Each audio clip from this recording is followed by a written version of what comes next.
In this video, we're going to be starting at the beginning, and we're going to look at the Bible from Adam through to Egypt. Now think about this. If you buy a diary, then every day and every week and every month gets an equal amount of space and attention. But when you're telling a story, that's not always the case. When we read our Bibles, there really is no telling how many chapters or how many verses will be given to one particular period of time.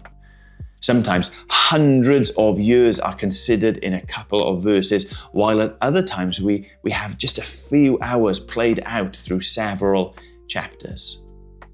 One of the books in our Bibles, which spans a considerable number of years, is the first book, the book of Genesis. Genesis means origins or beginnings, and it's fitting that the beginning of our Bibles begins with the beginning of our world. In the beginning, God created the heavens and the earth. It's important to note that everything begins with God.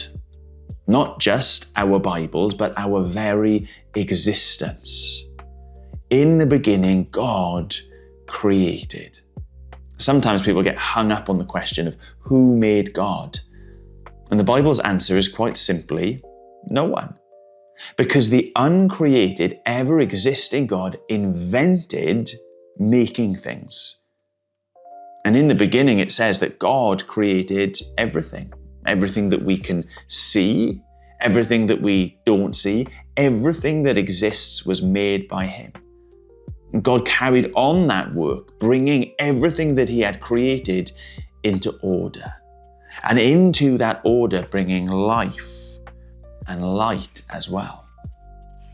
The story culminates in the creating of humanity itself. Now, humanity, it says, was made to represent God in this new world in a special way.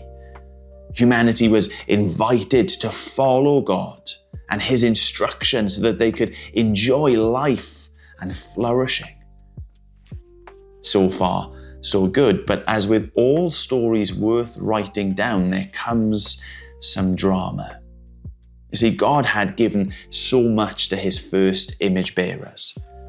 He planted them in a garden brimming with life and goodness, but He'd also given them instructions. Go out, multiply, spread my goodness and take care of everything that I have given you. But don't eat of that one tree. God would say to them, pursue life and flourishing and filling up what God has left for us to fill up, but do it following me, knowing that I know best, said God. Now, maybe you don't know the story, but by the time we get to its third chapter, things go horribly wrong. Instead of trust, the seeds of suspicion are sown by a serpent. And the woman and her husband, they do that one thing that they've been commanded not to do. And in that moment, all of the goodness that had been created by God was compromised. God came and He said, the earth will no longer bear its harvest in the same way. You humans will no longer multiply in the same way. Relationships will be ruined horizontally between us, between people, and vertically between us and God. And yet, amazingly, in the midst of this unraveling, God's grace was found in a promise that was made. He spoke to the woman and He said, your offspring will crush the serpent's head.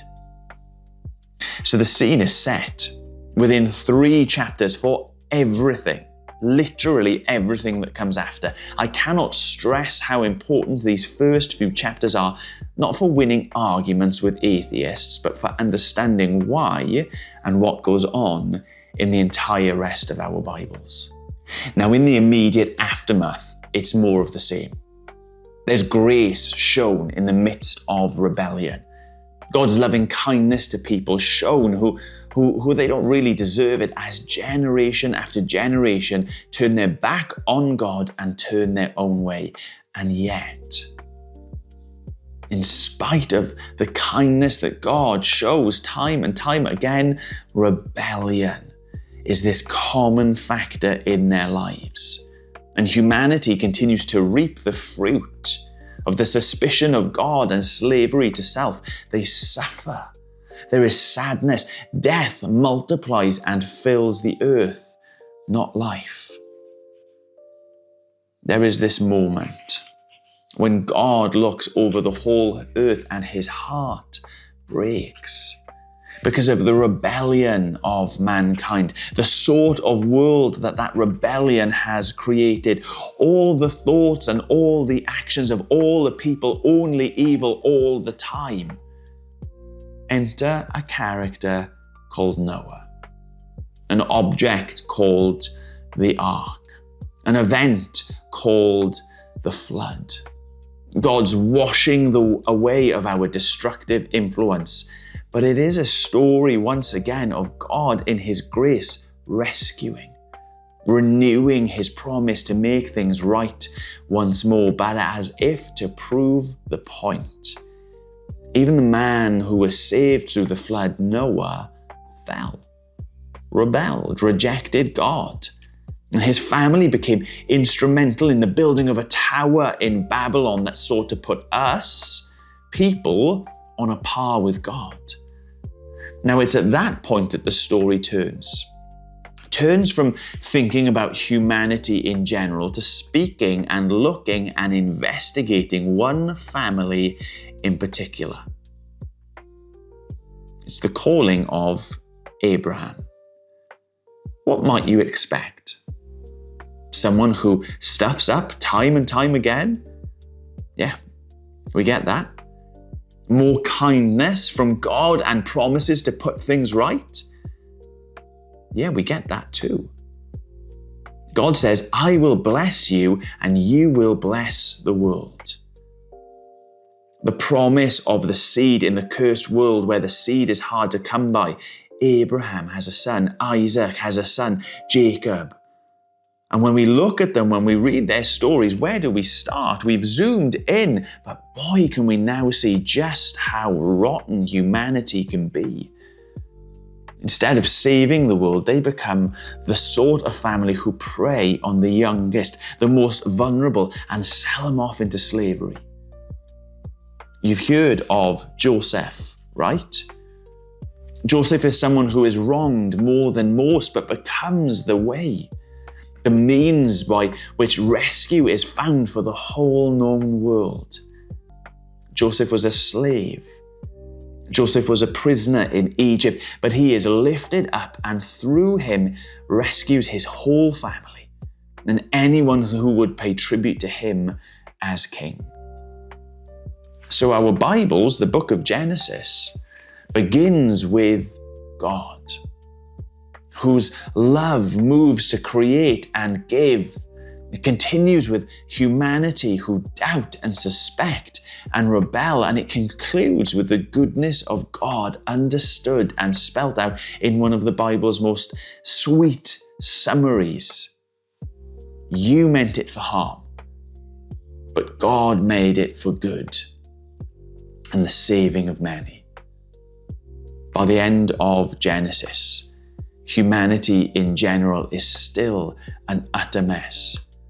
And the promise of God to rescue through one individual, a descendant of Abraham, hangs in the balance as his family are now guests in a new foreign land, which we'll consider in the next video when we look at the Exodus.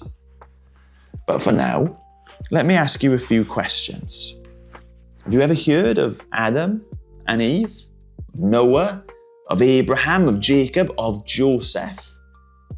Do you understand how they're all part of the same unfolding story? And how do you think that Joseph's story in particular is a mini version of the promise that God made to Eve? Put your answers in the comments of this video. I look forward to seeing you in the next one.